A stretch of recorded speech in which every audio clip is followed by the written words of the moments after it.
amigos? ¿Cómo están? Espero que estén muy bien.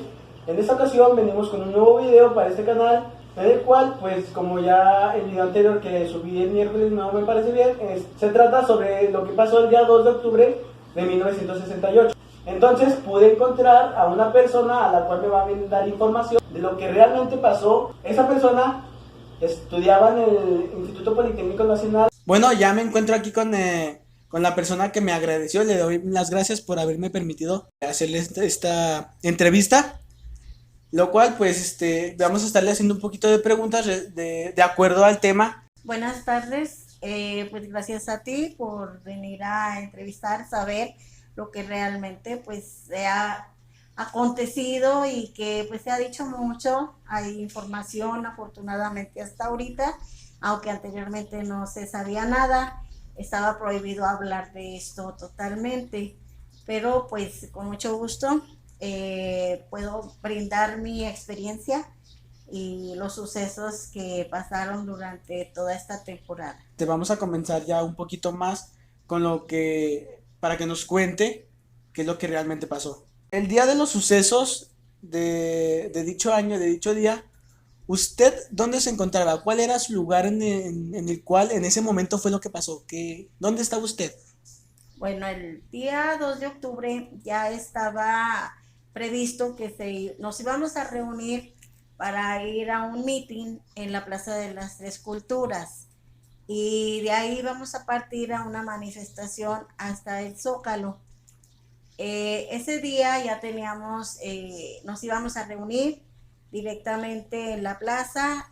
Estábamos avisados, todos los compañeros, las escuelas, habíamos volanteado desde antes para poder llegar a una manifestación grande y poder decir acerca de nuestro pliego petitorio. Empezaron lo que fueron nuestros líderes a hablar, ¿verdad? Y cada uno a manifestarse acerca de lo que era precisamente el objetivo de nuestra reunión y de lo que había sido el movimiento hasta ese momento, en el cual ya tenía meses, en el cual teníamos varias reuniones, varios mítines, varias manifestaciones, y que esa iba a ser la manifestación más grande todavía. Cuando llegamos nos dimos cuenta precisamente que estaba el ejército alrededor de la Plaza de las Tres Culturas, que había granaderos, pero siempre en todas las manifestaciones y en todos los mítines se encontraban. Por consecuencia no se nos hizo raro.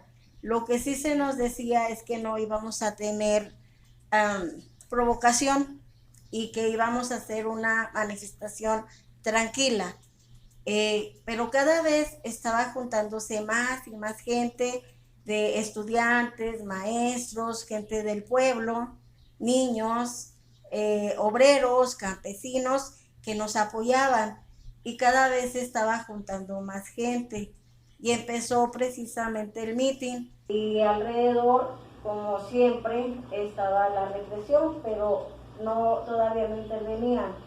Había gente involucrada con los estudiantes, con nosotros mismos, que eran los pseudo estudiantes. Padrón Olimpia, ¿verdad? Que estaban preparados para reprimir.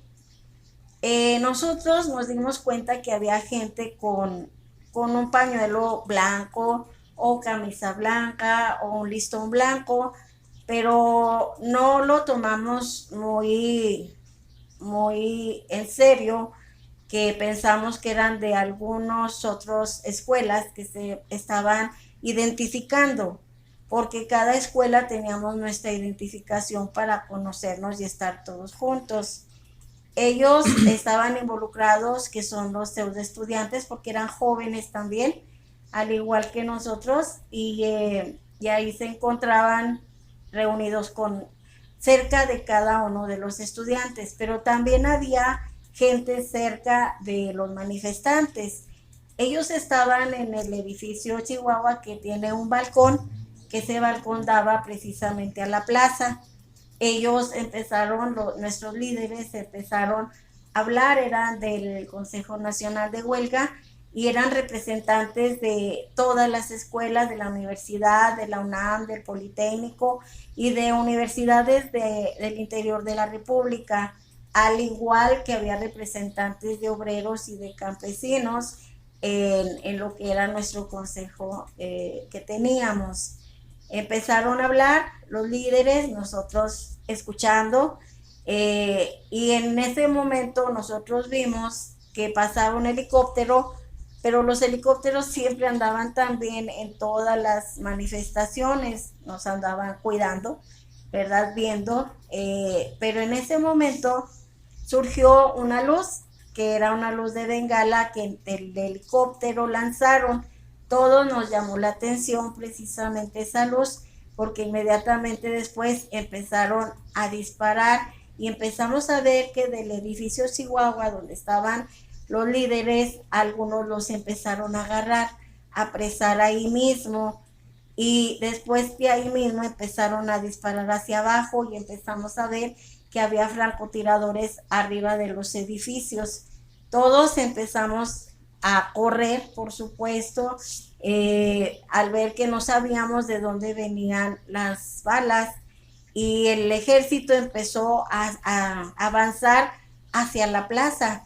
Que estaban afuera empezaron a avanzar, empezaron también a cerrar todas las calles que estaban alrededor de la plaza y de la unidad de Tlatelolco, es una unidad habitacional. Empezaron a cerrar las calles y nos empezaron a rodear y empezaron a disparar, y empezamos a ver que muchos de nuestros compañeros caían, y todos los demás corrimos a querernos esconder. Íbamos corriendo para querernos meter a algunos edificios, pero nos lo impidieron, nos dijeron los otros compañeros: no se metan ahí porque está lleno de policías, corran para afuera porque adentro de todos los edificios que están alrededor. Entonces, como ya usted me decía hace unos momentos, usted estudiaba en el Instituto Politécnico Nacional. De sus compañeros que iban con usted, o sea, estamos hablando de que yo voy con mi compañero de clase. ¿Usted vio caer a alguien? ¿Usted vio morir a alguien en ese momento? Es una pregunta demasiado fuerte, pero si usted no la puede contestar, no hay ningún problema. Íbamos varios juntos y todos al correr pues empezamos a separarnos, pero sí vimos que algunos de nuestros compañeros se caían. No sabíamos si estaban muertos o no, pero supusimos que sí porque empezaron a sangrar, y de ahí pues nos quisimos regresar a ayudarlos, pero otros compañeros de otras escuelas nos dijeron que no, que corriéramos porque ahí nos iban a agarrar a nosotros también, porque muchas de las veces los que no estaban muertos ahí los acababan de matar, eran los de pañuelo blanco que llegaban y ahí los terminaban de disparar. Entonces al ver eso nosotros corrimos a escondernos, ¿verdad? Pero también vimos que llegaban ambulancias y llegaban patrullas, pero bajaban mismos granaderos, no iban solos, sino que se bajaban. Nosotros alcanzamos, yo vi alcanzar a ver que de una ambulancia salieron varios granaderos con sus armas y que agarraron a los que estaban heridos y los subían creyendo que los iban a atender, pero no, ahí mismo los terminaban de matar. Entonces, hacia el voltear hacia atrás, pues vimos una serie de gente en el suelo, unos no se movían, otros a lo mejor sí trataban todavía de avanzar, pero seguían disparando. Empezó a llover y empezó a oscurecer, por supuesto, y empezamos todos a ver que a muchos se los subían en las patrullas y en los camiones de granaderos también. Fíjense, esto que nos acaba de decir es algo que realmente no en aquel entonces y en este presente no nos dice las noticias del gobierno.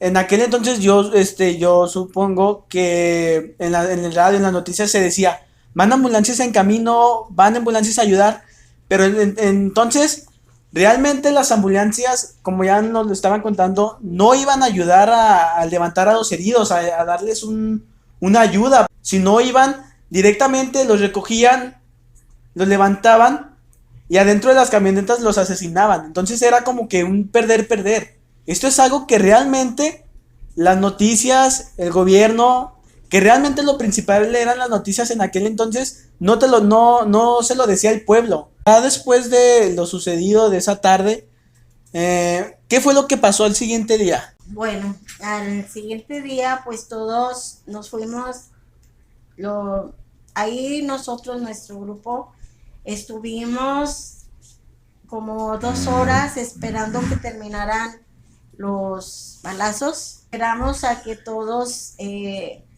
se calmara. Duró mucho, nos escondimos, primero bajo un carro, posteriormente cuando ya no escuchamos tantos corredera de los policías, de los granaderos, nos escondemos, corrimos, nos escondimos detrás de una puerta en una vecindad. Estuvimos ahí tiempo, estaba lloviendo ya, después de que saber dónde pasaba un camión. Y de ahí en el camión, pues los que quedamos juntos, que éramos 5 personas, ya no sabíamos ni de qué escuelas, 3 éramos de la misma, las otras no, pero estábamos juntos y nos fuimos en un camión. Los camiones nos levantaban, no nos cobraban nada porque ya no traíamos nada, todo se cayó y nos fuimos a nuestras casas. Y ya al llegar a nuestras casas empezamos a llamar a nuestros compañeros que sabíamos que habían ido también y que en dónde estaban. Algunos, uno tras otro, hicimos una cadena para ver cuántas personas habíamos quedado, quiénes sabíamos dónde estábamos, y posteriormente quedamos en que al siguiente día no nos podíamos reunir porque hubo toque de queda. No podíamos salir de la casa porque había tanques cuidando que nadie se reuniera en las escuelas.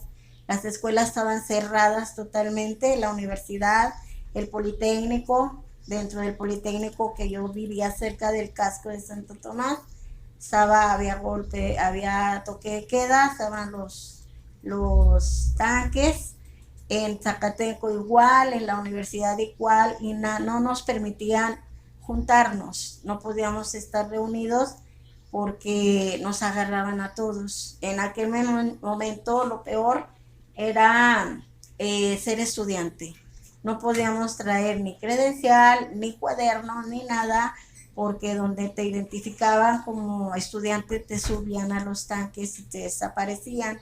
Entonces, por precaución de todos y seguridad, todos nos recomendamos que no salir al siguiente día, sino más que nada estar viendo en dónde estaban nuestros líderes que quedaron, investigar cuántos estaban en la cárcel, porque a unos se los llevaron a la cárcel y otros desaparecidos, muchos desaparecidos, y entonces al siguiente día no podíamos, nos recomendaron no salir, no reunirnos, sino todos estar en contacto uno con otro, haciendo una cadena para poder conocer y saber dónde estábamos y quiénes estábamos bien y quiénes no. Entonces al otro día no nos reunimos, sino dejamos pasar que se calmara un poco. La prensa empezó a mandar información tergiversada, que solamente habían sido unos cuantos heridos, algunos muertos, pero no era verdad, no habían sido, porque la plaza quedó llena de cadáveres y que después supimos que los recogieron y se los llevaron al campo militar, a una fosa común, donde están desaparecidos, que muchas madres fueron a buscar los cuerpos de sus hijos y no encontraron nada. La plaza estaba limpia porque la policía, el ejército se encargó de recoger todos los cuerpos, no había nada, y barrer los zapatos y todo lo que había quedado tirado ahí. Por consecuencia, solamente de todos los que teníamos el conocimiento de cuánta gente había ido, nos estábamos comunicando para ver cómo estábamos, si estaban en la cárcel, algunos los encarcelaron, otros no supimos de ellos, pero todo a través de teléfono, no había celular, por supuesto, pero era teléfono de casa. Y ahí era a través de ello, era donde nos comunicábamos y estar al pendiente, a calmar las cosas para después reunirnos en otro lugar que no fuera en un parque, que no fuera cerca de las escuelas.